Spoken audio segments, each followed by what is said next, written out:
अकोल्यातील अल्पवयीन मुलीवरील अत्याचार प्रकरण आणि या प्रकरणी आरोपी पोलीस कर्मचारी अखेर गजाआड आहे.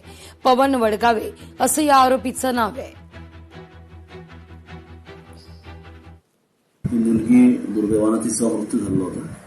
तर त्याच्यात आम्ही कलमवाढ केली होती आणि आपला आरोपी फरार होता. तर आता त्यानंतर माननीय SP साहेब अर्चितजी चांडक सर आणि आम्ही खूप त्याच्यात मेहनत घेऊन ठाणेदाराला जोडगे साहेबांना मार्गदर्शन केलं आणि त्याच्यामध्ये आता यश मिळालेलं आहे आणि आपला जो आरोपी आहे पवन वडगावे आता अटक झालेला आहे.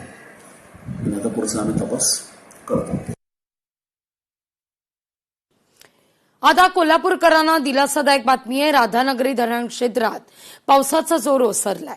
राधानगरी धरणाचे सर्व स्वयंचलित दरवाजे बंद आहेत.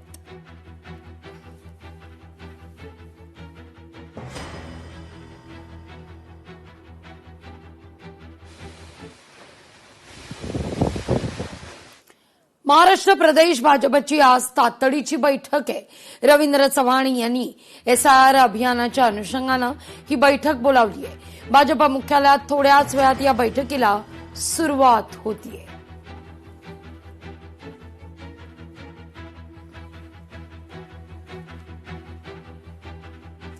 इराणला आता हल्ल्याचा सामना करायचा नाहीये. आमच्या चर्चा सुरू आहे. आम्हाला इराणच्या अण्वस्त्र मुक्तीबद्दल बोलायचंय.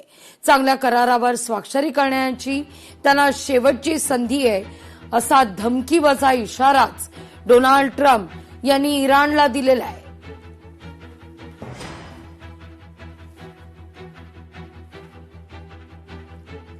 अमेरिकेनं नियोजित हल्ला जो केलेला होता तो स्थगित केलेला आहे. सौदी अरेबिया, संयुक्त अरब अमिराती आणि कतार यांच्याकडून आलेल्या विनंतीनंतर हल्ला स्थगित आहे. अमेरिकेचे राष्ट्राध्यक्ष डोनाल्ड ट्रम्प यांनी या संदर्भात घोषणा केली आहे.